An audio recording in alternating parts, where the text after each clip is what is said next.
ध्रुव तारा part 1। तारा अपनी साथी मेघना का हाथ पकड़कर जोर से मैदान में दौड़ रही थी। वो हांफते हुए बस दौड़ती ही जा रही थी। तारा रुक तो, वो लोग पीछे नहीं आ रहे हैं। अब मैं थक गई हूँ। माँ मेरे पाँव।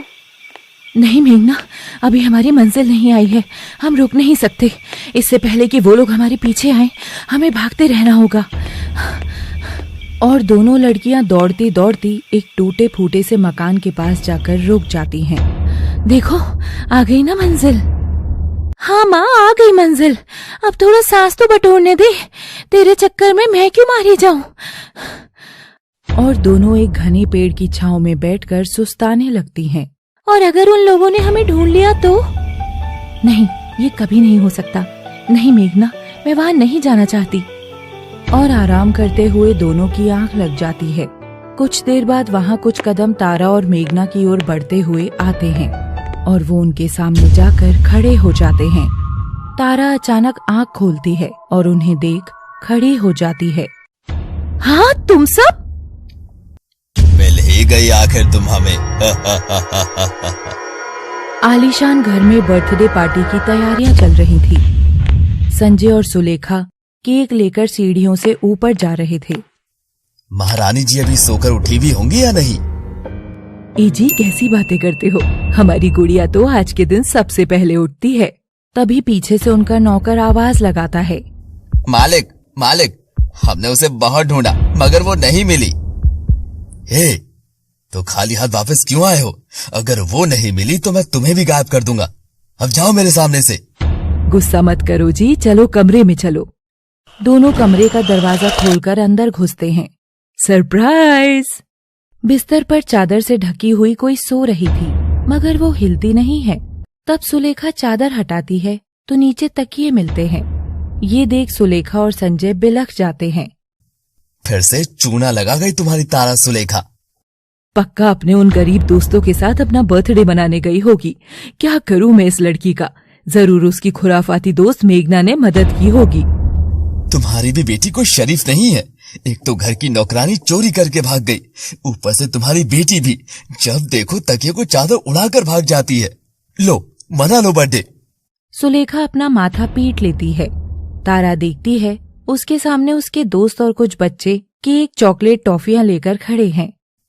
सरप्राइज तारा, हैप्पी बर्थडे। तारा खुश होकर बच्चों को गले लगाती है। तुम सब आ गए मेरे बच्चों। अब लग रहा है मेरा बेस्ट बर्थडे। सब तारा का केक कट करते हैं। तारा बहुत खुश नजर आ रही थी। यार तारा, तुम इतना क्यों भागती हो अपने माँ बाप से? हाँ यार, सुलेखा आंटी और संजय अंकल तो तारा का बर्थडे इतना बड़ा मनाते हैं कि बस आंखें फटी रह जाएं। बस यारों, मुझे वही तो नहीं चाहिए। मुझे चाहिए ये खुली सांस, ये हवा और मेरे इन बच्चों का प्यार। गरीब बस्ती के बच्चों को बाबा घर में घुसने भी नहीं देंगे तो मैं यहाँ आ जाती हूँ हमेशा, वो भी भागकर। तभी वहाँ तारा का एक और दोस्त पहुँचता है, साहिल, जिसने पीछे गुलाब छिपाया हुआ था। आज मैं तारा को बता दूंगा कि मैं उसकी दौलत को नहीं, उसे चाहता हूँ। मगर साहिल कुछ कह पाता कि तभी संजय गाड़ी लेकर वहाँ आ जाता है और तारा को घर ले जाता है। बिटिया, मैं हर बार इतनी बड़ी पार्टी रखता हूँ और तू हमेशा भाग जाती है। सॉरी डैड, आओ चलो केक कट करें। और सब मिलकर तारा का बर्थडे मनाते हैं। Happy birthday my princess. बस अब जल्दी से तुझे तेरा प्रिंस चार्मिंग भी मिल जाए। माँ, तुम जानती हो ना, मुझे ये प्रिंस वगैरह जैसी बातें नहीं पसंद। मेरा मन तो सादगी को देख मचलता है। रामलाल लंगड़ाता हुआ अपने टूटे फूटे मकान की ओर बढ़ रहा था। अरे ओ राजा जी, ओ राजकुमार साहब, अगर आपका भोजन हो गया हो तो क्या मैं टेबल ले जाऊं? रामलाल मकान के अंदर छोटी सी टेबल के ऊपर बैठे अपने बेटे ध्रुव को ताना मारकर कहता है और ध्रुव खाना बीच में ही छोड़ अपने बाप को टेबल दे देता है। ठीक है पिताजी, ये रखिए, हम बाहर जाकर भोजन कर लेते हैं। हम भोजन कर लेते हैं? हम तो ऐसे बोलता है जैसे कहीं का राजकुमार हो। रामलाल गुस्से में उससे छीन ध्रुव को बकने लग जाता है। बेटा तू एक बात बता, मेरी मजदूरी 150 रुपए दिहाड़ी है। तू कुछ कमाता है नहीं। तेरी माँ घर में चूल्हा चौका करती है, तो फिर तू खुद को कहाँ का शहजादा समझता है? ध्रुव रामलाल की बात सुन खाने की थाली लेकर बाहर चला जाता है। अकड़ देख रही हो पुष्पा इसकी? ए जी, क्यों अपने ही बेटे के पीछे पड़े रहते हो जी? तो तू ही देख पुष्पा, तेरा बेटा कैसे रहता है। कहता है जमीन पर बैठकर भोजन नहीं करूंगा, बात बात पर खामोश बोलता है। बिस्तर पर एक भी सिलवटें होती हैं तो उसे चुभ जाती हैं।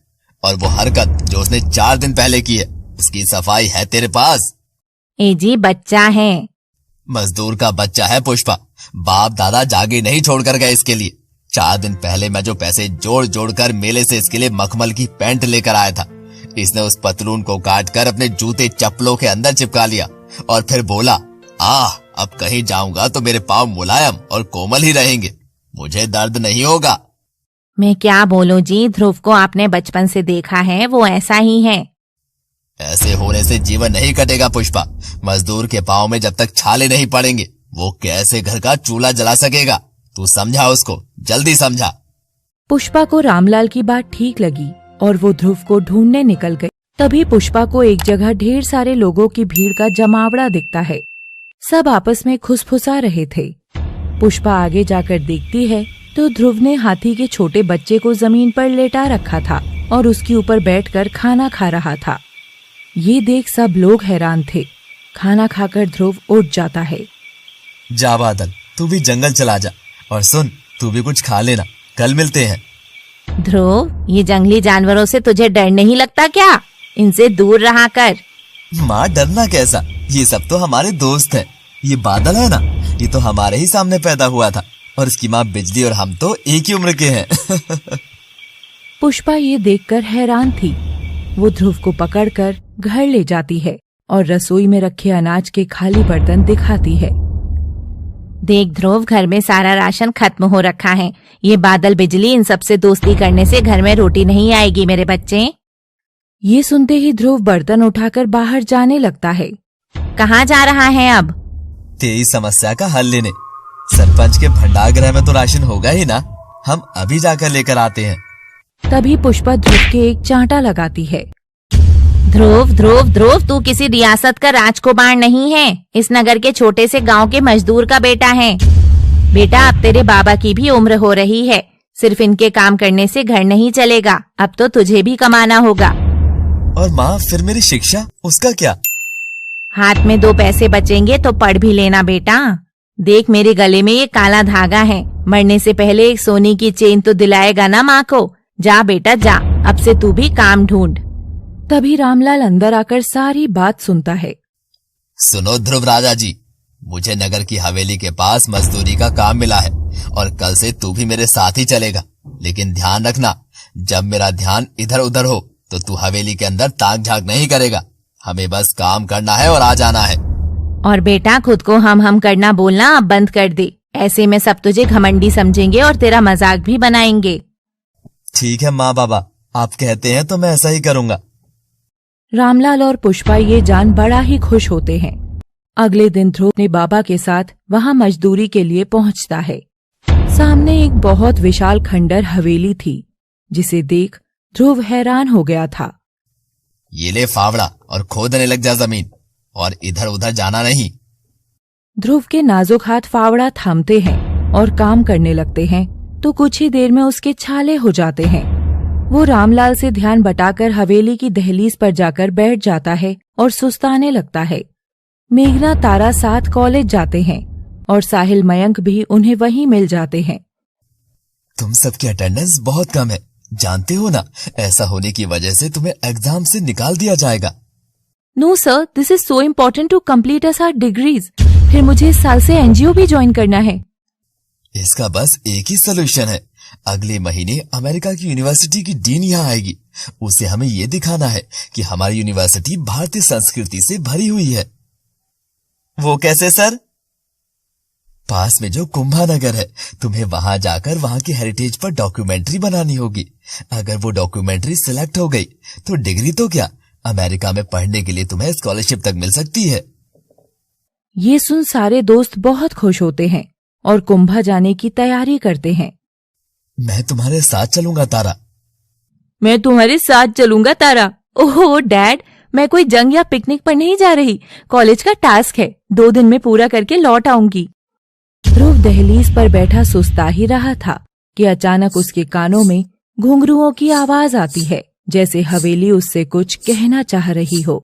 और वो पलट हवेली के दरवाजे के छेद में से अंदर झांक कर देखता है तो उस खंडर की हवेली के अंदर तो झूमर जगमगा रहा था और झूमर के नीचे सुंदर वस्त्रों में एक लड़की नृत्य कर रही थी, जिसका चेहरा घूंघट से ढका था।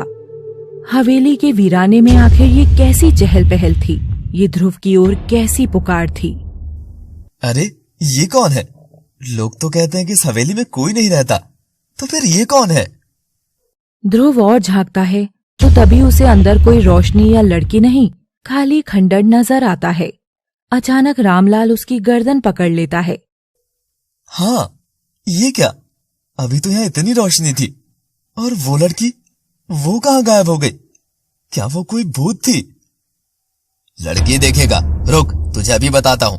बोला था ना, ताका झांकी नहीं करना, वरना इस हवेली का शाप तुझे भी निकल जाएगा। मगर मेरा नालायक बेटा कहाँ सुनेगा, चल यहाँ से। बेचारा सीधा साधा ध्रुव बाप से डर जाता है। उधर सब दोस्त भी कुंभानगर की जमीन पर पहुंच जाते हैं। रामलाल ध्रुव की गर्दन पकड़कर उसे ले जाता है और तभी ध्रुव तारा के कंधे से टकराता हुआ वहां से गुजरता है। दोनों मुड़कर एक दूसरे की ओर देखते हैं। दो अलग जिंदगी वाले लोगों को आखिर किस्मत क्यों ले आई है एक जगह? आखिर बंद दरवाजे के पीछे छिपी है कौन सी कहानी? पुष्पा, बोला था ना तेरे बेटे को मैंने कि उधर हवेली है, ताका झांकी मत करना उस पर, हमको काम की दिहाड़ी मिलती है। वो बाबा हम क्या हम कर रहा है? मैं बोल, जवाब दे बाबा की बात का। वो बाबा, मैं वहाँ आराम करने बैठ गया था और तभी मुझे लगा कि हवेली के अंदर कुछ तो है। बस अब से तू वहाँ काम पर नहीं जाएगा, दूर रहे उस हवेली से। पर बाबा क्यों? आखिर वहाँ ऐसा क्या है? मुझे भी जानने का पूरा हक है। बस चुप, पता नहीं ऐसा क्या होगा उस हवेली में। शायद कोई प्रेत आत्मा का चक्कर हो या फिर कोई चोर डाकुओं का अड्डा हो वो जगह। कैसा भी खतरा हो सकता है।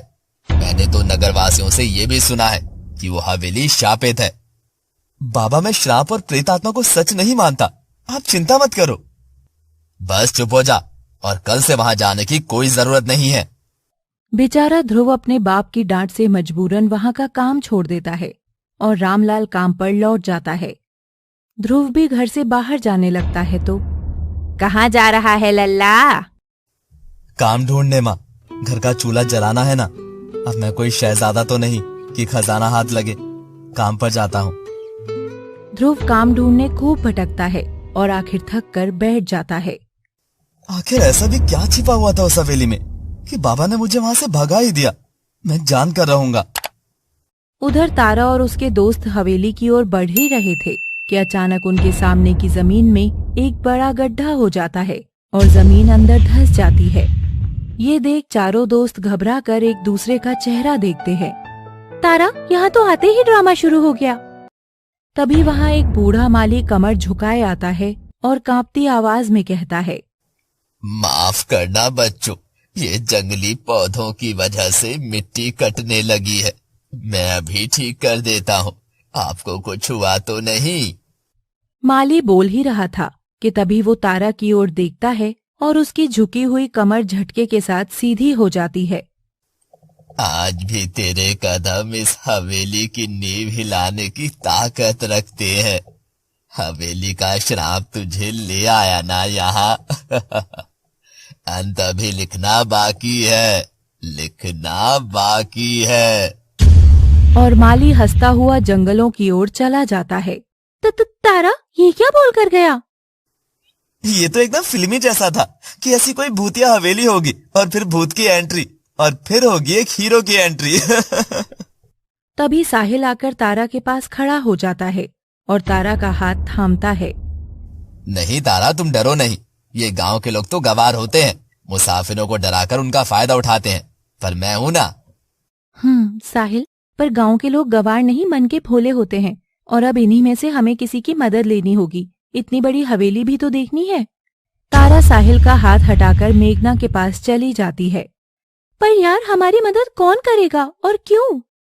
काम करने के पैसे भी तो मिलेंगे, तो कोई ना कोई मदद कर ही देगा। तभी पीछे से ध्रुव की आवाज आती है और ध्रुव और तारा की नजरें मिलती हैं। कितने पैसे मिलेंगे? तुम कौन? हम ध्रुव इस हवेली के। Wait wait wait, oh my God, तुम इस हवेली के प्रिंस चार्मिंग हो, है ना? जी नहीं, वो हम यानी मैं इस हवेली का टूर गाइड हूँ। मैं आपको ले चलता हूँ। तारा ये जान बड़ी खुश होती है और वो लोग हवेली की ओर बढ़ते हैं।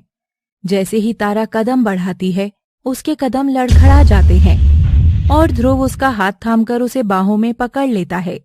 ध्रुव तारा के करीब आते ही आसपास की धरती अपने आप ही फटकर गड्ढे में बदल जाती है। आखिर ये सब क्या हो रहा है गाइस? कहीं सच में यहाँ कोई भूत तो नहीं? तारा खामोशी से ध्रुव की आंखों में देख रही थी। तभी ध्रुव को अचानक फिर से हवेली में नाचती उस लड़की की झलक दिखाई देती है और वो तारा को छोड़ देता है, जिससे वो जमीन पर जा गिरती है। आउच! You idiot! थोड़ी तो समझ होनी चाहिए ना। वो माफ करना, गलती हो गई। पर आप ये इडियट वगैरह मत बोलिए। ए गाइड, तुझे पैसा नहीं चाहिए क्या? या तो काम तरीके से कर वरना चल निकल। बोल रहे हैं ना हमसे गलती हो गई। वैसे हमारे पैसे से ज्यादा जरूरत तो आपको एक गाइड की है। चलिए आप ढूंढ लीजिएगा कोई। चलते हैं। राम राम। नहीं नहीं ध्रुव, रुक जाओ। चलो हमको अब फटाफट अंदर ले चलो। 2 दिन में डॉक्यूमेंट्री बनाकर हमें शहर भी निकलना है। और सब दोस्त और ध्रुव आखिरकार हवेली के अंदर प्रवेश कर जाते हैं और हवेली का दरवाजा इस कदर बंद होता है कि अब वो शायद हवेली का राज खुलने के बाद ही खुलने वाला था। उनके जाने के बाद वहाँ माली बाहर आता है और खूब हंसता हुआ आसमान में देखता है। क्यों, जब तेरा बस चलता ही नहीं है तो ऐसी अधूरी कहानी लिखता ही क्यों है तू? देख, एक बार फिर से हवेली के दरवाजे बंद हुए हैं। इसमें कैद श्राप सबको निगल कर ही दम लेगा। वाओ, कितनी पुरानी है ये हवेली। ऐसा लग रहा है मानो सैकड़ों साल से यहाँ कोई नहीं आया। हाँ तारा, ये देखो मकड़ी की जाल कितनी सुंदर है। साहिल, जरा इनके साथ मेरी फोटो लेना। ध्रुव, तो चलो यहाँ से बताना शुरू करो, आखिर क्या कहती है ये हवेली। और ये यहाँ लगे इतने सारे कांच सब टूटे हुए क्यों हैं? ध्रुव तारा की बातें मुंह खोलकर सुन तो रहा था, मगर समझ नहीं पा रहा था। वो बस बार बार अपनी आंखें मसल रहा था। कांच? वो ये कांच टूटे हैं। ध्रुव को हवेली अभी खंडर नहीं बल्कि नई हवेली चमकती सी नजर आ रही थी। उसे नजर आ रहा था कि वहाँ लगे एक भी कांच नहीं टूटे हैं, बल्कि चारों ओर लगे कांचों के बीच खड़ी थी वही घूंघट वाली लड़की। ध्रुव फिर से अपनी आंखें मसलता है। तभी तारा उसके करीब जाकर उसके कंधे पर हाथ रखती है। Dhruv, are you okay? हाँ, what happened? You want to go back home, right? Dhruv Dhruv, ये क्या कर रहा है तू? तू नकली का गाइड बनकर आया है तो इनको नकली की कहानियां भी तो सुना सकता है। घर तो तू वापस जा ही नहीं सकता। लौटा तो बाबा तुझे पकड़कर बंद कर देंगे। चल अब दिखा अपना कमाल। तारा, मुझे तो लगता है ये कोई गाइड वगैरह नहीं, कोई ठग लड़का है जो इस हवेली में हमारे साथ गलत हरकत भी कर सकता है। तभी साहिल आकर तारा के सामने खड़ा हो जाता है। मेरे होते हुए मेरी तारा के साथ कोई कुछ नहीं कर सकता। Oh shut up Sahil, come on Dhruv, you can do this. Tara Dhruv के करीब जाकर मुस्कुराते हुए उसके सीने पर हाथ रखती है तो ध्रुव को लगता है मानो ये एहसास सच नहीं ख्वाब सा है। ध्रुव घबराकर पीछे हटकर उन कांच के पास खड़ा हो जाता है। ये कांच? इनकी कहानी यूं थी। सैकड़ों साल पहले महल में रानियों के लिए ये आईने लगाए गए थे, मगर जब नृत्य करने वाली नृत्यांगनाएं अपना नृत्य दिखाती थी तब उन सबकी परछाई ढेर सारे आईनों में पड़ती थी, जिसे देखकर राजा को बहुत आनंद प्राप्त होता था। फिर पर ये टूटे कैसे? जैसे जैसे राजा और राजकुमार का झुकाव नृत्यांगनाओं के रूप और कला की ओर हुआ, वैसे वैसे रानियों को जलन होने लगी और एक दिन जलन विवश उन्होंने इन सभी कांचों को तोड़ डाला। Ouch, that was very rude. और उन नृत्यांगनाओं का, उनका क्या हुआ? उनका मैं आगे बताऊंगा आप सबको। अभी थोड़ा हवेली घूमी जाए। और सबने ध्रुव की कहानी पर विश्वास कर लिया। उधर सांझ होने पर जब ध्रुव घर नहीं लौटा तो रामलाल और पुष्पा डर जाते हैं। ए जी, कहीं वो हवेली के अंदर? नहीं नहीं, वो जगह किसी के लिए भी ठीक नहीं है। मैं कल ही लोगों को बोलकर उस हवेली का ताला लगवा देता हूँ ताकि कोई चाह कर भी उसके अंदर ना जा सके। पता नहीं हमारा बेटा कहाँ गया है। ध्रुव, थैंक यू सो मच। तुम बहुत अच्छी कहानियां सुनाते हो। You should come with us. शहर में बहुत कमा सकते हो। शहर जाकर क्या करूंगा जब मेरी तो दुनिया ही यहीं बसी है। मेरे माँ बाबा और बादल, वो ही है मेरी दुनिया। थोड़ा कमा लूंगा तो भी सब खुश रहेंगे। बादल कौन है? हमारा नन्हा हाथी है, और जानते हैं उसकी माँ बिजली हमारी बहन हुई तो वो हो गया ना हमारा भांजा। ये सुनते ही साहिल और मयंक एक दूसरे को देख खूब हंसते हुए ध्रुव का मजाक उड़ाते हैं। क्या बोला? भांजा, बहन, वो भी हाथी? अरे तुम शहर बाद में, पहले पागल खाने वगैरह जाओ। और ये हम करके क्यों बोलते हो? कोई ज्यादा प्रॉपर्टी वगैरह वाले लगते हो तुम तो। वो मुझे बचपन से ही ऐसी बातें करने की आदत है। रही बात जमीन जायदाद की, तो मेरी पूंजी मेरे माँ बाबा और बादल ही तो हैं। हाँ, वो हाथी और उसका सूंड, यही है तुम्हारी पूंजी। और ध्रुव उनको हंसता देख उदास होकर दूसरी ओर चला जाता है। तारा को सबकी बातों का बुरा लगता है। Just shut up guys, you all are just impossible. और तू मेघना, तू भी इडियट है। तारा ध्रुव के पास आकर बैठ जाती है। ध्रुव हवेली की खिड़की से आसमान देख रहा था। तारा जी, वो चांद के पास चमकीला तारा देख रही हैं? वो मेरे बादल के पापा हैं। जब वो 10 दिन का था ना, तभी उस बेचारे हाथी गोपी को कुछ शिकारियों ने मार डाला था। बिजली बादल की जिंदगी बहुत मुश्किल रही थी। तभी उसकी आंखों से आंसू छलक जाता है और तारा उसे हथेली पर रख लेती है। अरे रोना नहीं है। तुम्हें इतना लगाव है जानवरों से, ये सबसे बड़ी बात है। पता है इस आंसू के मोती का क्या करते हैं? लाओ अपना हाथ दो। और तारा ध्रुव का हाथ अपने हाथ के नीचे लगा आसमान की ओर आंसू फेंक देती है। अब वो देखो, ये तुम्हारा मोती गया गोपी के पास और गोपी ये देगा अपने बादल को। देखा? ध्रुव तारा का चेहरा देखता रह जाता है और दोनों एक दूसरे को चूमने के लिए नजदीक आने लगते हैं कि तभी तारा होश में आ जाती है। डांस करें? एक डांस तो बनता है। ध्रुव शर्माता हुआ तारा के साथ डांस करने लगता है। तारा उसका हाथ कमर पर रखती है और ध्रुव उसे घुमाकर नचाने लगता है। तारा नाचते हुए दूसरी ओर चली जाती है और ध्रुव भी खुश होता हुआ जैसे ही पीछे पलटता है, उसके ठीक पीछे वही घूंघट वाली लड़की उसकी ओर हाथ फैलाए खड़ी हुई थी और उसके ध्रुव की ओर बढ़ते कदमों से घुंघरुओं का सुर ध्रुव की धड़कनों को तेज करने लगा। ध्रुव, एक नृत्य मेरे साथ भी करोगे ध्रुव? क्या हवेली का श्राप सच में ध्रुव को निगल लेगा या हवेली का एक नया राज आएगा सामने?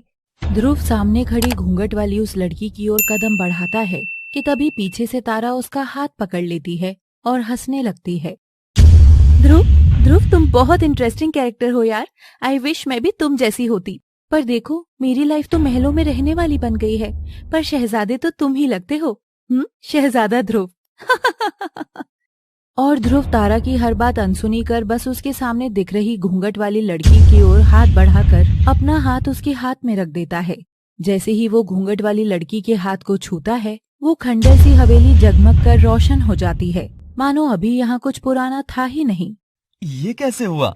उसके पीछे खड़ी तारा अभी भी अपनी ही धुन में मगन होकर हंस रही थी। तभी अचानक सामने के दरवाजे से सैनिक जैसे कपड़े पहने एक आदमी आकर ध्रुव के सामने झुकता है। शहजादा ध्रुव, आपको दरबार में बुलाया जा रहा है। ध्रुव ये सुनकर चौंक उठता है। तभी सामने खड़ी वो लड़की ध्रुव का हाथ जोरों से पकड़ती है और उसकी हंसी अब रोने की आवाज में बदल चुकी थी। मत जाओ ध्रुव वहाँ, थोड़ी देर यहीं ठहर जाओ, आज वहाँ जाना ठीक नहीं है। कौन हो तुम? लड़की आगे कुछ कहती कि तभी पीछे से एक दूसरी दासी आकर उस लड़की का हाथ पकड़कर खींचकर बाहर ले जाने लगती है। चलो यहाँ से, कितनी बार कहा है तुम्हारा यहाँ होना ठीक नहीं है, जाओ। शहजादे मत जाना, दरबार में मत जाना। एक क्षण रुकिए, छोड़िए इनका हाथ। तारा ये सुनते ही घबराकर ध्रुव का हाथ छोड़ देती है। हाँ, हाथी तो पकड़ा था तुम्हारा, इसमें इतना गुस्सा होकर बोलने की क्या जरूरत है? टोन तो देखो जनाब की, एक क्षण रुकिए। जाओ, नहीं रुकती। और तारा फिर से ध्रुव का एक हाथ थाम झूमने लगती है। ध्रुव कदम आगे बढ़ाकर उस घूंघट वाली लड़की के नजदीक जाकर चेहरे से उसका घूंघट हटाता है और उसका चेहरा देख ध्रुव का दिमाग हिल जाता है। घूंघट के अंदर जो चेहरा था वो तारा का ही था। अब ध्रुव एक बार पीछे देख रहा था और एक बार आगे। उसके दोनों ओर तारा ही थी और दोनों ने उसका हाथ थामा हुआ था। भूत भूत भूत। भूत? कौन सा भूत? ध्रुव देखता है तो वहां से सब गायब हो चुका था। हवेली फिर से खंडर बन चुकी थी। ध्रुव तारा का चेहरा देख उसके गालों को छूता है। वो नथ, वो झुमके, वो बिंदिया, कहाँ गए वो सब? आखिर कौन हो तुम हवेली वाली चुड़ैल ही हो ना? ध्रुव बस, अब मजाक की भी लिमिट होती है। ये क्या बकवास कर रहे हो? एक्चुअली मैंने ही तुमको मेरे साथ कुछ ज्यादा कंफर्टेबल कर दिया था। गेट लॉस्ट ध्रुव। और तारा मुंह फुलाकर अपने कमरे में सोने चली जाती है। हवेली की हालत कुछ खस्ता थी तो सब लोग एक ही कमरे में एडजस्ट कर सो रहे थे। ओ ध्रुव, तुम यहाँ आ तो गए, पर लगता है फंस गए हो। इससे पहले कोई अनहोनी हो, हमें यहाँ से जल्द निकलना होगा। आज की रात तो बितानी होगी। और ध्रुव भी सोने चला जाता है। उधर रामलाल गांव वालों को रात के अंधेरे में ही हवेली की ओर लेकर आता है। भाइयों, ये हवेली शापित है। सुना है कि हर 10 साल में इसे अपनी भूख शांत करने के लिए बलि चाहिए होती है। इसीलिए ये तरह तरह का छल कर अपने भोले शिकार को अंदर बुलाकर उसे निगल जाती है। मेरा बेटा घर नहीं लौटा है। इससे पहले इस हवेली का श्राप उसे या किसी के भी बेटे को निकले। हमें इस हवेली को चारों ओर से बंद कर देना चाहिए। और रामलाल की बात सुनकर सब गांव वालों ने हवेली के चारों ओर बड़े ताले आदि लगा दिए। मगर रामलाल और उसके साथी को हवेली के अंदर हल्की रोशनी के साथ कुछ आवाजें भी सुनाई देती हैं। रामलाल, लगता है हवेली के अंदर कोई लोग हैं। हम पहले पूरा चेक कर लेते हैं। ये सुन रामलाल अपने साथी के सिर में टपली मारता है। अंदर ये लोग ना है, ये छलावा है, छलावा। पहले हवेली हमको दिखाएगी कि अंदर लोग फंसे हैं और फिर हमें ही निगल जाएगी। ये काम फटाफट करके भागो यहाँ से। क्या पता मेरा ध्रुव भी घर लौट आया हो। और सब लोग हवेली को चारों ओर से बंद करके वहाँ से चले जाते हैं। देर रात का समय था, सब सो रहे थे। तभी रात के अंधेरे में उन 3 लड़कों में से कोई उठता है और सो रही तारा के पास जाकर खड़ा होता है। वो हौले से तारा के ऊपर लगी हुई चादर हटाकर उसके सीने से उसका दुपट्टा हटाकर तारा का यौवन निहारने लग जाता है। अचानक तारा के शरीर में हलचल होती है और वो जैसे ही करवट लेने लगती है, धुंधली आंखों से अपने पास किसी को खड़ा देखती है। कौन है यहाँ? तारा की चीख से सब जाग जाते हैं। क्या हुआ शहजादी तारा? क्या कष्ट हुआ आपको? क्या कोई दुश्मन कॉकरोच आपके बिस्तर में कूच कर रहा था, या किसी घुसपैठिया खटमल ने आप पर आक्रमण किया, या फिर चूहों की कोई फौज तो नहीं थी? मेघना अपना हंसी मजाक करते हुए ये ध्यान तक नहीं दे सकी कि तारा के सीने पर जो आबरू थी उसके साथ छेड़छाड़ हुई थी। तारा बस कांपते हुए रो रही थी। वो यहाँ कोई था जिसने मुझे सोते हुए मुझे छुआ था। ओह आई एम सो सॉरी तारा, मैं बस मजाक। पर वो कौन था? तूने शक्ल देखी? वो इस अंधेरे में पता भी नहीं चला होगा। लेकिन तेरा दुपट्टा वो कहाँ है?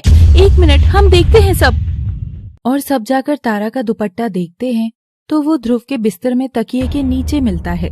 ये मिल गया घुसपैठिया। शहजादा श्री श्री श्री 420 गद्दार ध्रुव। तारा, इसी ने तेरे सोने का फायदा उठाया। तारा तो अभी भी बस कांप ही रही थी। वो कुछ नहीं बोलती है। नहीं तारा जी, ये सब झूठ है, एकदम झूठ। आपकी आबरू मेरे लिए देवी के समान है।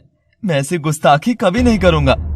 ध्रुव की बातें सुन तारा के दोनों दोस्त ध्रुव पर टूट पड़ते हैं और उसे लात घूसों से बहुत मारते हैं। तू फिक्र मत कर तारा, इसने तुझे छुआ ना, इसे तो मैं ब्लडी गाइड कहीं का। जरा सा इनके साथ फ्रेंडली क्या हो जाओ, ये अपनी औकात ही भूल जाते हैं। और मेघना भी जाकर ध्रुव को लात मारती है। ध्रुव के सिर से खून बह रहा था। वो सामने खड़ी तारा को डबडबी अखियों से देखकर अपना सच बता रहा था।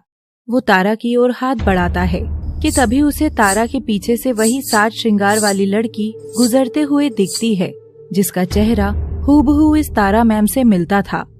वो लड़की तारा के कान में फुसफुसाती है, ध्रुव को छोड़ दो, उसने कुछ नहीं किया। हाँ, कौन है? यहाँ अभी कोई था क्या? तारा। और ध्रुव वहीं बेहोश हो जाता है। बस करो सब, बेहोश हो गया है वो। अब क्या जान लोगे इसकी?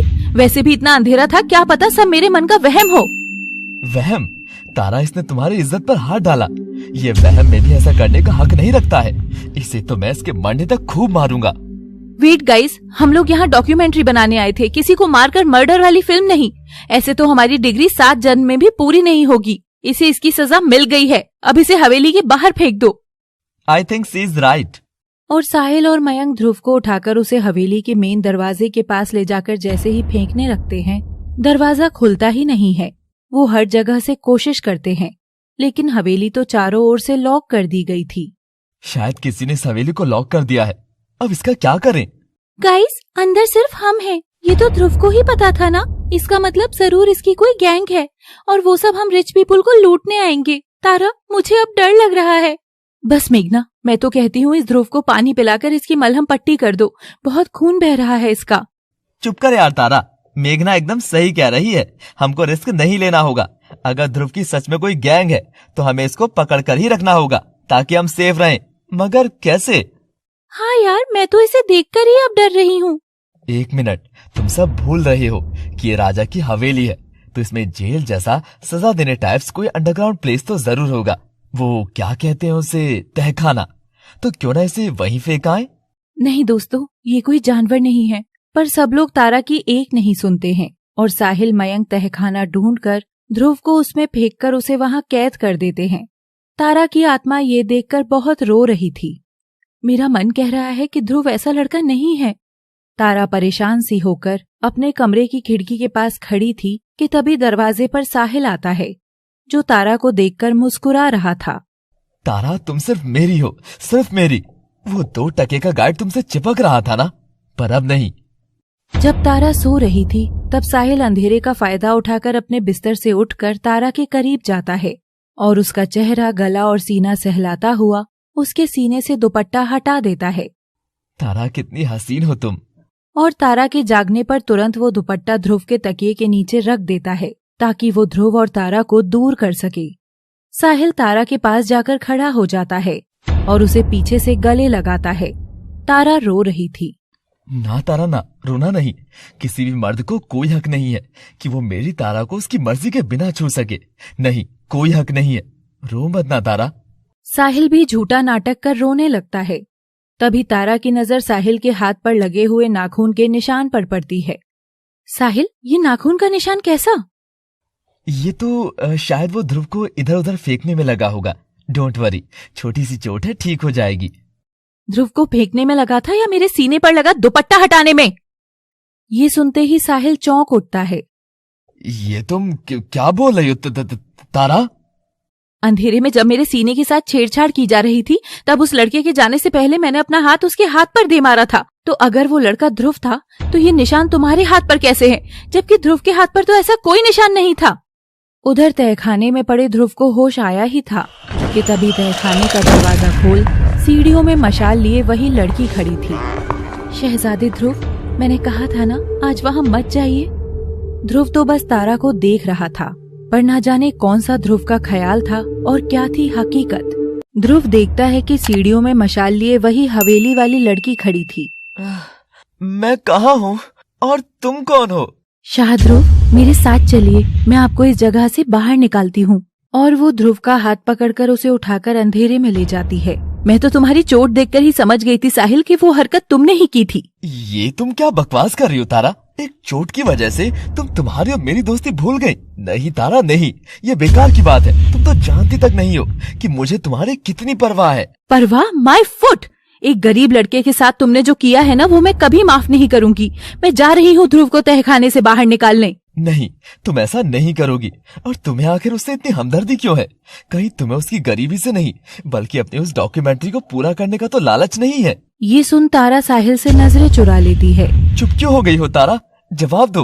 या फिर इस हवेली के किसी कमरे के भीतर तुम दोनों के बीच कुछ हो गया है? बताओ, कहाँ कहाँ छुआ उस कीड़े ने तुम्हें? हाँ, यहाँ छुआ था क्या? बोलो, गाल छुए थे तुम्हारे या होठ? और जैसे ही साहिल तारा के होठों पर हाथ लगाता है, तारा उसके गालों पर एक तमतमाता चाटा रसीद कर देती है। You are such an impossible creep Sahil, stay away from me. एक बार यहाँ से निकलने दो, फिर तुम मुझे दिखाई भी मत देना। और तारा ध्रुव को बचाने के लिए तहखाने की ओर जाने लगती है। उधर रामलाल और पुष्पा अपने बेटे के लिए बेचैन से रात भर जाग रहे थे। ए जी, आपको भी इतनी भयंकर डांटना नहीं चाहिए था लल्ला को। पता नहीं कहाँ चला गया होगा, वो ठीक तो होगा ना? तो मैं क्या करता जिस हवेली के बारे में सवाल गांव वाले तक नहीं करते उसके अंदर जाने ही वाला था वो, और वो लौट आएगा पुष्पा। शायद वो बादल और बिजली के पास चला गया हो। उसके तो दोस्त भी ऐसे ही हैं, जैसे वो किसी रियासत के सिपाहियों के साथ रहता हो। हे शिव शंभू, मेरे ध्रुव की रक्षा करना। थे उधर ध्रुव वो अनजान लड़की का पीछा कर रहा था। तभी उसे मशाल की रोशनी में दीवार पर बना शिवजी का मंदिर दिखाई देता है। एक मिनट रुको, सजागृह वाली कोठरी में मंदिर? जब सजा देनी ही होती है तो ये मंदिर बनाकर कैसी दया की गई है? तभी अचानक ध्रुव को वहाँ ढेर सारे कदमों के चलने की आवाज सुनाई देती है। अरे यहाँ शायद और भी लोग हैं, हमें उनसे मदद मांगनी चाहिए। हेलो, मैं और ये लड़की यहाँ फंस गए हैं, बचाओ। ध्रुव ये बोल ही रहा था कि तभी वो लड़की ध्रुव को खींचकर दीवार के सहारे कर चुप कर देती है। श्श, कुछ मत बोलिए शाह ध्रुव, ये कदम मदद के लिए नहीं, कत्ल के लिए बढ़ रहे हैं। तभी ध्रुव का पाँव लड़खड़ा जाता है कि वो लड़की उसे बाहों में थाम लेती है। हुबहू वही नक्शा, वही नैन, वही होठ, कौन हो तुम? और ध्रुव की नजर दीवार पर जाती है तो वहाँ उसका खूनी हाथ छपा हुआ था और उसके ठीक बगल में एक और खून से सना हाथ का छापा था। ये किसका हाथ है? और इस बात पर वो लड़की कोई जवाब नहीं देती है और ध्रुव की ओर मुस्कुराते हुए पीछे की ओर चलने लगती है। तहखाने का दरवाजा खुलता है और तारा मशाल लिए नीचे आती है। वो ध्रुव को ढूंढते हुए मंदिर की ओर आ ही रही थी कि उसके सामने से वही लड़की गुजरते हुए अंधेरे में गायब हो जाती है। ध्रुव, तुम ठीक तो हो ना? और वो लड़की तहखाने में कौन लड़की मिल गई तुम्हें? वो कौन है ये जानने को तो मैं कब से बेताब हूँ तारा जी। आउच! पर आप यह क्या कर रही हैं? क्या आपके दोस्त फिर से मुझे जानवरों की तरह कूटने तो नहीं आ रहे ना? ये सुनते ही तारा आंखों में नमी लिए अपनी मशाल रखकर ध्रुव के सीने से कसकर लग जाती है। ध्रुव, मेरा दिल जोर जोर से कह रहा था कि तुम कभी ऐसा गलत काम नहीं कर सकते। वो तुम नहीं थे, वो तो साहिल था। मैं जानती हूँ ध्रुव, मुझे माफ कर दो, प्लीज मुझे माफ कर दो। तारा जी ठीक है, आप रोइए नहीं। ध्रुव तारा को खुद से अलग करने की कोशिश करता है मगर तारा ध्रुव से चिपकी ही रहती है और जोर शोर से ध्रुव से लिपटते हुए इस बार तारा के कदम लड़खड़ा जाते हैं और तभी ध्रुव उसे बाहों में थाम लेता है। साथ ही तारा दीवार का सहारा लेने के लिए जैसे ही अपना हाथ दीवार पर लगाती है उसका हाथ ध्रुव के निशान के बगल में छपी हाथ की छाप पर जा टिकता है और तारा के हाथ की छाप उस पुरानी छाप को पूरा ढक लेती है। ध्रुव, तुम मुझसे भाग रहे हो। जो गलती मेरे दोस्तों ने की उसकी सजा मुझे क्यों दे रहे हो? ऐसा कुछ नहीं है तारा जी, आप हमारी मेहमान हैं। मेरे मन में आपके लिए बहुत सम्मान है। ध्रुव, क्या मैं सिर्फ एक मेहमान हूँ? बोलो, तुम्हारे लिए क्या सिर्फ मैं एक मेहमान हूँ? ध्रुव तारा की बात अनसुनी कर अंधेरे में अब भी उसी लड़की को ढूंढने की कोशिश में लगा था। ये देख तारा जल जाती है और वो ध्रुव के सामने जाकर गुस्से से मशाल दूर फेंकती है। किसे ढूंढ रहे हो यहाँ? कोई राजकुमारी मिल गई है क्या शाह ध्रुव? क्या बोला आपने? शाह ध्रुव? ऐसे तो वो मुझे कहकर पुकारा करती है। तारा उस अनजान लड़की की परछाई से पूरी तरह जल जाती है। यूं लग रहा था कि कहानी कम समय भले ही चली हो मगर तारा के दिल के टुकड़े ढेरों हो चुके थे। तारा एक कोने में बैठकर फूट फूट कर रोने लगती है। तारा जी, आप क्यों रो रही हैं? बताइए ना, क्या मैं इसका कोई समाधान निकाल सकता हूँ? मुझे अपनी मेहमान को ऐसा रोता देख बिल्कुल भी अच्छा नहीं लग रहा। इतनी सारी चोटों के समक्ष मुझे आपके रोने का दर्द अधिक पीड़ा दे रहा है। ध्रुव बिना रुके बोल ही रहा था कि तारा उसे खींचकर अपने करीब लाकर उसके गालों को चूम लेती है। हाँ, यही है समाधान। तुमने मेरे मन, मेरे जहन, मेरे दिमाग पर कब्जा कर लिया है इडियट। अब मैं समझ नहीं पा रही हूँ तुम्हारी कैद से कैसे बाहर निकलूं। अब या तो तुम मुझे बाहर निकाल दो या फिर तुम भी इसी कैद में आकर मेरे साथ बैठो। पर ऐसे मुझे बहुत दुख रहा है ध्रुव, बहुत चुभ रहा है। ध्रुव का मुंह ये बात सुनकर खुला का खुला रह जाता है। पर हमको मिले तो बस 2 ओह प्लीज, अब तुम ये 2 दिन वाला राग मत गाओ। अरेंज मैरिज के समय भी 5 मिनट की मुलाकात के दम पर लड़की अपना सब कुछ छोड़ लड़के के साथ चली जाती है ना, तो फिर 2 दिन में ऐसा फील क्यों नहीं हो सकता? इतना मुंह फाड़ने की क्या बात है इसमें? तारा जी, मुंह कैसे ना खोलूं? आप परी जैसी हैं, महलों में रहने वाली हैं। मैं तो हमारे घर की इकलौती चारपाई को भी माँ बाबा को देकर खुद जमीन पर सोता हूँ। ये सब आपके मन का वहम है। अभी चलिए यहाँ से। ध्रुव बस, इधर आओ, अपना हाथ लाओ और मेरे सीने पर रखो। अब सुनो इस धड़कन को। जानते हो, ये यहाँ आने से पहले ऐसी नहीं थी, बड़ी ही सामान्य सी धीमी सी थी। इन धड़कनों में कोई धुन नहीं बजती थी, कोई गीत नहीं बुनता था। मगर 2 दिन से लगता है मानो मेरी धड़कन हर पल एक नया गीत बुनकर तुम्हें ही पुकार रही हो। ध्रुव अपना हाथ हटाकर पीठ कर लेता है और तारा उसकी पीठ से लग जाती है। जानती हूँ तुम्हें ये बातें सिर्फ मस्खरी लग रही होंगी, ऊपर से मेरे दोस्तों के बर्ताव की बदौलत तो तुमको मुझ पर विश्वास ही नहीं हो रहा होगा। लेकिन ध्रुव, मैं हमेशा से ही तुम जैसा लड़का जीवन में चाहती थी। देखो ना, मेरी ओर देखो, मुझे नहीं पसंद महलों में रहना। मुझे तुम्हारे साथ चिलकती धूप में नंगे पांव चलना है। चारपाई माँ बाबा को दे देना, मैं जमीन पर तुम्हारे ठीक बगल में तुम्हारे सीने से लगकर हाथ को तकिया बनाकर सो जाऊंगी। जानते हो, मैं हमेशा मेरी दौलत की चमक से दूर भागती थी और मेरी भाग दौड़ का अंत मुझे तुम्हारे पास आकर मिला। ध्रुव, इन धड़कनों में अपना नाम सुनो। ध्रुव अब भी तारा की बजाय सामने फैले अंधेरे की ओर देख रहा था। तारा भी जैसे ही उस ओर देखती है, उसे घुंघरुओं की आवाज आने लगती है। तो वो लड़की है तुम्हारी चुप्पी की वजह, पर वो है कौन? आखिर मैं भी तो देखूं। तारा उस अंधेरे में चली जाती है और वहाँ जाकर देखती है तो सामने दीवार की ओर मुंह करके खड़ी वही अनजान लड़की जमीन पर पांव पटककर अपने घुंघरू बजा रही थी। शायद ध्रुव ने तुमको यहाँ भेजा है, मुझसे मिलना चाहती हो? कहीं ऐसा ना हो लड़की, मुझसे मिलने के बाद तुम होश में ही ना रहो। ओ जस्ट शट अप। पहले ध्रुव की किटकिट सुनो और फिर तुम्हारी ये मुगलों वाले डायलॉग। मुझे अपना चेहरा दिखाओ। आखिर किस परी के लिए ध्रुव मेरे प्यार को महसूस तक नहीं कर रहा? तारा जोश में उस अनजान लड़की की ओर बढ़ती है और उसके कांधे पर हाथ रखकर उसे अपनी ओर घुमाती है। जैसे ही तारा उसका चेहरा देखती है, उसकी दुनिया तो 360 डिग्री में घूम जाती है। उसके सामने खड़ी लड़की पूरी तरह तारा जैसी ही थी। ये तो मैं तुम ही हूँ और तुम मैं ही। मैं तुम हूँ और तुम मैं। तो बाहर खड़ा वो लड़का ध्रुव, वो कौन है तारा? वो कौन है? तारा ये सब बर्दाश्त नहीं कर पाती और चीखते हुए बेहोश हो जाती है।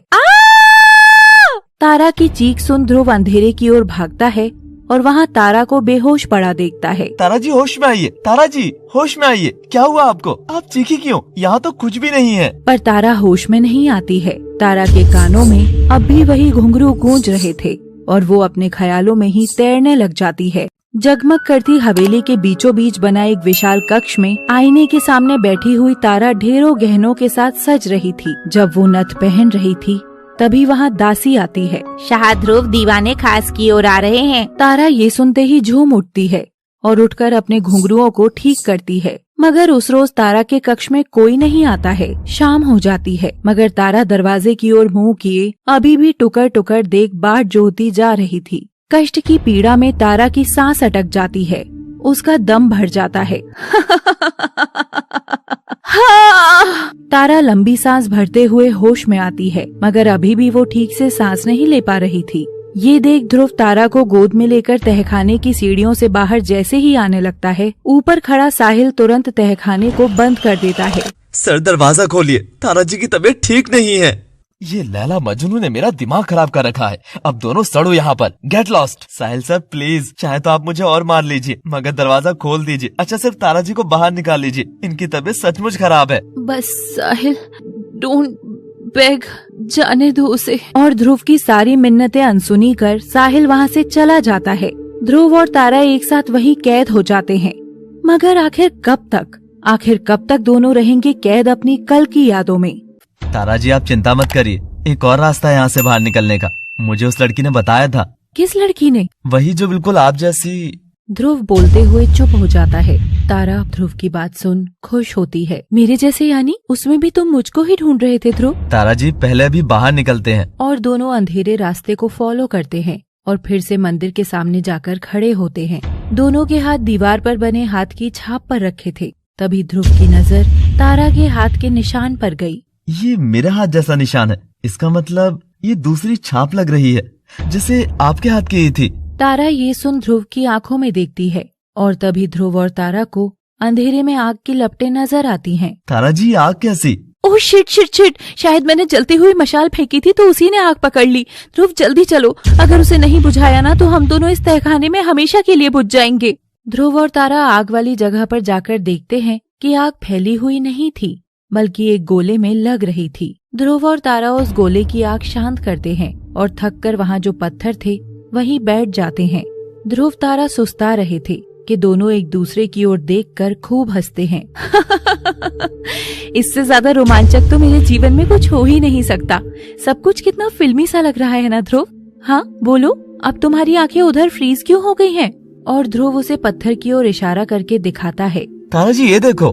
तारा उन पास रखे दोनों पत्थरों को देखती है तो उन पर लिखा था तारा का ध्रुव और एक पर लिखा था ध्रुव की तारा। ये देख ध्रुव और तारा घबरा जाते हैं और एक दूसरे का हाथ पकड़ लेते हैं। ध्रुव, ये कब्रें हैं, यानी कि यहाँ 2 लोगों की मौत हुई थी जिनका नाम हमारे ही नाम पर था। ध्रुव तारा उन कब्रों के पास जाकर अपना अपना नाम छूते हैं कि अचानक ध्रुव के लिए सब ताजा होने लगता है और वो तहखाने से उछलकर सीधे ही हवेली के शाही कक्ष में पहुंच जाता है। ये मैं कहाँ आ गया? ध्रुव देखता है वहाँ कक्ष में आईने के सामने हूबहू उस जैसा लड़का खड़ा होकर वस्त्र और आभूषणों के साथ तैयार हो रहा है। तभी एक नौकर आकर उसे आवाज लगाता है, शहजादा ध्रुव को दरबार में बुलाया जा रहा है। और शहजादा दरबार में चला जाता है। साथ ही वर्तमान समय से आया ध्रुव भी शहजादे के पीछे पीछे चल पड़ता है। सब लोग दरबार में इकट्ठा थे। दरबार का मनोरंजन कराने के लिए मशहूर नृत्यांगनाएं भी बुलाई गई थी। शहजादे ध्रुव के पिता उदयभान नृत्य लीलाओं के बड़े ही शौकीन थे। उदयभान के सामने खड़ी नृत्यांगनाओं में सबसे अजीज और सबसे मशहूर नृत्यांगना थी तारा। तारा के घुंघरू कभी रुकते नहीं थे। कहा जाता है कि तारा का कहना है कि जिस दिन उसके घुंघरू बजना रुके वो वहीं अपना दिल दे बैठेगी। शहजादे ध्रुव की नजर उसी तारा पर बार बार पड़ रही थी। तारा भी शाह ध्रुव को देख बार बार मुस्कुरा रही थी। लड़की, मैं तुम्हारी कला का दीवाना बन बैठा हूँ। अब तुम वापस नहीं जाओगी, यहीं रहोगी मेरी हवेली में, मेरी खास बनकर। तारा ये सुनकर उदास हो जाती है और उसे खास कक्ष में रख दिया जाता है। शाह ध्रुव तारा से मिलने का निश्चय कर उसके कमरे में जाते हैं और देखते हैं कि आमतौर पर भी तारा थिरकते हुए काम करती थी। पूरे कमरे में उसके घुंघरुओं की गूंज थी। दूसरे वक्त से आया ध्रुव भी तारा को देखता है। ये लड़की तो वही है जो मुझे दिखाई देती है। ओह, तो ये तारा हूबहू तारा जी जैसी है। उधर शाह ध्रुव और तारा की निगाहें मिलती हैं।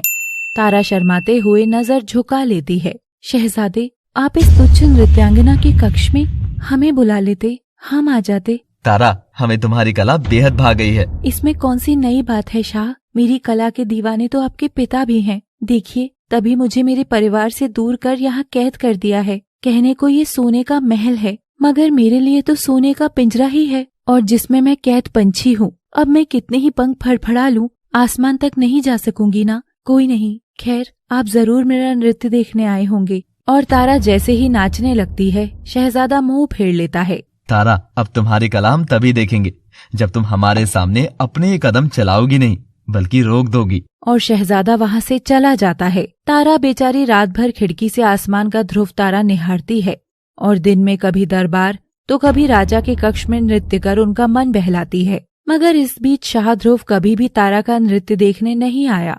कुछ दिन बीत गए। एक रोज तारा अपने बिस्तर में सो रही थी कि तभी उसके कानों में उसके परिवार की आवाज गूंजती है और कमरे में उसकी छोटी बहन और माँ आती हैं। तुम दोनों यहाँ कैसे? हमको तो शहजादे ने राजशाही बग्गी भिजवाकर बुलवाया था तारा। और तारा दरवाजे की ओर देखती है तो शाह ध्रुव वहाँ खड़े मुस्कुरा रहे थे। नए समय से आया ध्रुव भी सारी कहानी समझ रहा था। इसका मतलब है शहजादे ध्रुव का दिल राजा की खास नृत्यांगना पर आ गया था। उस रात सबके सोने के बाद तारा चुपके से शाह ध्रुव के कक्ष में जाती है। ध्रुव तारा का ही इंतजार कर रहा था। क्या बात है, आज तारा चोरों की तरह आई है। घुंघरुओं की आवाज कहाँ गई आपकी? तारा ये बात सुनकर हंस देती है। घुंघरू की आवाज होती तो आपसे मिलने कैसे आती? आपको शुक्रिया कैसे अदा कर सकती थी? शुक्रिया? किस बात का शुक्रिया? इस सोने के पिंजरे के अंदर ही मेरा आसमान मुझे देने को, अर्थात आपने मेरा परिवार मुझसे मिलाकर मेरे कदमों में नई रफ्तार दी है। अब ये तारा आपके लिए हर तरह की लीला करने को तैयार है। क्या प्रेम लीला भी? बोलो तारा, सुना है तुम अपना हृदय और प्रेम उसी को दोगी जो तुम्हारे घुंघरुओं की आवाज रोक दे। और देखो, आज ये आवाज रुक गई तारा। शाह ध्रुव, आप एक शहजादे हैं और मैं एक मामूली सी कन्या। प्रेम में क्या राजा, क्या रंग, क्या शाही, क्या मामूली। हम तो अपना दिल तुम पर हार कर तुम्हारे आगे पूरा कंगाल हो गए हैं तारा। अब अपने प्रेम के खजाने से कुछ प्रेम अशर्फियां हमारी झोली में गिरा दो। और शाह ध्रुव तारा के आगे घुटनों पर आकर अपने प्रेम को साबित करता है। तभी तारा उसका प्रेम देख उसे सीने से लगा लेती है। हमको भी आपसे दरबार में ही पहली नजर में प्रेम हो गया था, मगर ये शाही बंदिशें हमारा मिलन नहीं होने देंगी, कभी नहीं। प्रेम में मिलन जरूरी नहीं तारा, प्रेम होना जरूरी है। और हमारा ये प्रेम आने वाले हर समय में साथ जाना जाएगा, ध्रुव तारा के नाम से। दोनों एक दूसरे के सीने से लगते हैं और वहाँ से शुरू हुई ध्रुव तारा की ये कहानी। ध्रुव तारा रात में अक्सर दीवाने खास में मिला करते थे। शाह ध्रुव का खास दोस्त सज्जन सिंह शाह ध्रुव की हर जगह मदद भी किया करता था। नए समय से आया ध्रुव देखता है कि शाह ध्रुव के कमरे में उसका दोस्त सज्जन सिंह आता है, जिसका चेहरा हूबहू तारा के दोस्त मयंक जैसा ही था। ये देख ध्रुव को झटका लगता है। मयंक ही सज्जन सिंह है, मगर इसका इस कहानी में क्या किरदार रहा है? ये कहानी तो बहुत ही इंटरेस्टिंग हो रही है। मगर उधर शाह ध्रुव और मामूली तारा का असंभव प्रेम तो एक होता जा रहा था। लेकिन आखिर कितने दिनों तक दोनों राजा से छिपकर प्रेम करते? धीरे धीरे गुप्तचरों के द्वारा उदयभान को ध्रुव तारा के बारे में पता लग गया। जब तक हम अपनी आंखों से नहीं देख लेते तब तक हमारे शहजादे पर कड़ी पहरेदारी रखो। ध्यान रहे शहजादा उस तारा से कभी न मिल पाए। और दिन बीतते गए। तारा और ध्रुव एक दूसरे से मिल न सके, मगर ध्रुव तारा के बिना तो हमेशा ही अधूरा था। वो दीवार लांघकर तारा के कक्ष में चुपके से चला जाता है और वो तारा को लेकर तहखाने में जाता है। शहजादे, हम यहाँ क्यों आए हैं? तारा, हम सजा गृह में हैं। ये बात किसी को पता नहीं चलेगी और फिर हम यहाँ पर जब तक चाहें तब तक महफूज रह सकते हैं। तारा ध्रुव से सुकून से गले लगती है और दोनों सज्जागृह के शिव मंदिर के पास जाकर बैठ जाते हैं। ये सज्जागृह में मंदिर कैसा ध्रुव? ये हमारी माँ की इच्छा थी। उनका मानना था कि कैदियों को भी भगवान की भक्ति का पूरा हक है। अच्छा तारा, जल्दी खड़ी हो, मुझे एक बात सूझी है। और ध्रुव मंदिर से कुमकुम निकालकर अपने और तारा के हाथ पर लगाकर उन हाथों को मंदिर की दीवार पर छाप देता है। ये क्या शाह ध्रुव? तारा, अब हम दोनों के हाथों की लकीरें एक दूसरे के साथ यहीं छप गई हैं। जब हम नहीं होंगे तो हमारे बाद कोई आकर जरूर इन लकीरों को पढ़ लेगा और जानेगा हमारे प्रेम की कहानी, ध्रुव तारा की कहानी। ये तो वही छाप है जो मैंने भी देखी थी, पर उन पर तो सूखा हुआ खून था। आखिर क्या हुआ था तुम दोनों के साथ ध्रुव तारा? तारा और ध्रुव अक्सर तहखाने में मिलते थे, मगर राजा को इस बात की भी भनक लग गई थी और उदयभान शहजादे के कमरे में जाता है। बेटा, तुम जो छिपकर गुनाह कर रहे हो, हमें सब बात का इल्म है, लेकिन तुम इन तुच्छ लड़कियों को बस खिलौना ही समझो और जिस खिलौने पर तुम्हारी नजर पड़ी है उससे तुम्हारे पिता खेलना चाहते हैं। तुम अपने लिए कोई और खिलौना पसंद करो, वरना अंजाम बुरा होगा। पिताजी, खिलौनों से खेलने की उम्र आपके शहजादे की कब की चली गई? अब तो ये हारेगा भी तो बस दिल की बाजी हारेगा और इसका कोई बचाव नहीं है। और इश्क अगर गुनाह है तो हर सजा कबूल है हमें। उदयभान अपने बेटे के बागी होने की बात से हिल जाता है।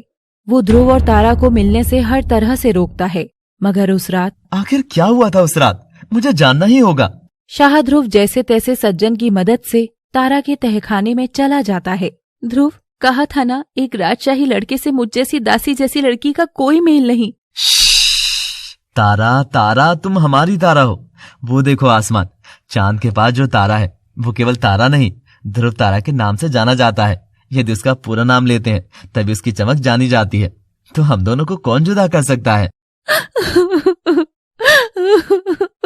और तारा रोते हुए ध्रुव के सीने से लगती है और पलक झपकते ही तारा के पीठ में खंजर घुसने की आवाज आती है। ध्रुव! ध्रुव देखता है तारा की पीठ से खून बह रहा है।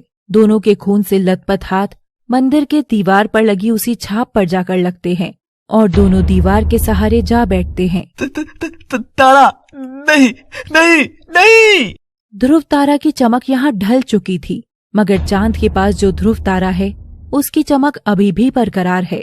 शायद इसलिए समय की बेड़ियों को लांघकर एक ध्रुव आज फिर से यहाँ खड़ा था, अपनी अधूरी यादों को पूरा करने के लिए। मगर आखिर ऐसा क्या हुआ था उन बीती यादों में? ध्रुव तारा बीते वक्त की कैद में कहीं दब से गए थे। क्या इस वक्त में एक बार फिर से ध्रुव और तारा फिर से एक होकर चमकेंगे? देखिए आगे। ख्यालों में खोया ध्रुव अचानक से ख्वाब से बाहर आता है। क्या हुआ था तुम्हें ध्रुव? मैं तुम्हें कब से पुकार रही थी, मगर तुम बर्फ की तरह जम गए थे। तारा, तारा, तारा, हमें सब याद आ गया तारा। ये हमारा हम बोलना, ये जानवरों से हमारा दोस्ताना प्रेम, ये आपका हमसे मिलना, ये सब कोई दिमागी फितूर या इत्तेफाक नहीं है।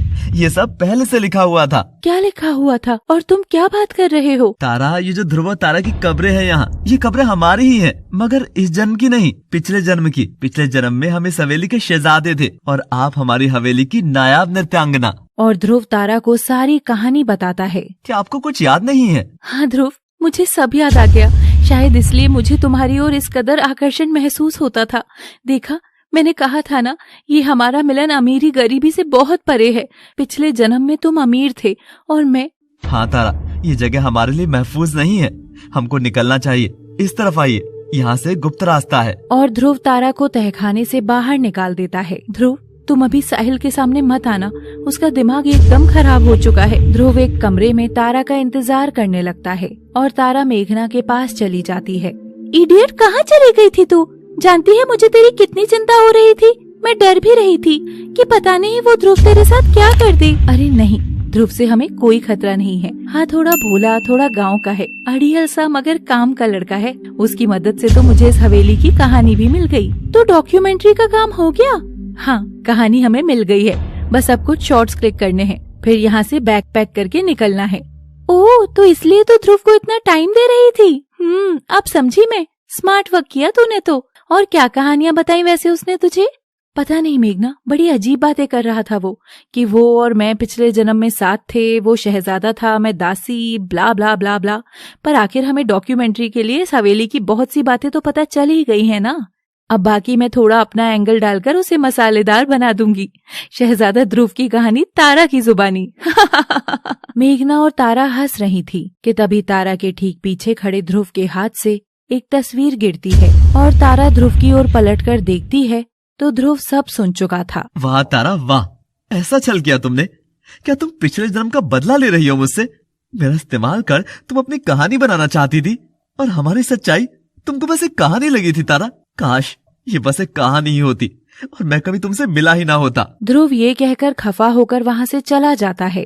ध्रुव रुको, मेरी बात तो सुनो, वो मैं बस। मगर ध्रुव नहीं रुकता। तारा पलटकर मेघना की ओर देखती है, पर मेघना एकदम हैरान खड़ी थी। ओहो नो यार, ये ध्रुव ने सब गलत समझ लिया। मेरे मन में सच में उसके लिए अच्छी फीलिंग्स है। पर अब तुझे क्या भूत दिख गया जो तू ऐसे खड़ी है? हाँ, भूत ही दिख गया। शायद तू देखेगी तो तुझे भी नजर आएगा। वो तस्वीर देख। और तारा ध्रुव की लाई तस्वीर देखती है, जिसमें ध्रुव और तारा बीते कल में एक दूसरे के सीने से लगकर खड़े थे। उसे देखते ही तारा को सब याद आ जाता है। सब याद आ गया, मुझे सब याद आ गया। ध्रुव ने जो कहा वो झूठ नहीं था मेघना। हमारा यहाँ होना कोई कहानी नहीं, बल्कि अधूरी दास्तां को एक बार फिर से पूरा करने की साजिश है। मगर आखिर वो अधूरी रही कैसे थी? तभी वहाँ साहिल हंसता हुआ आता है।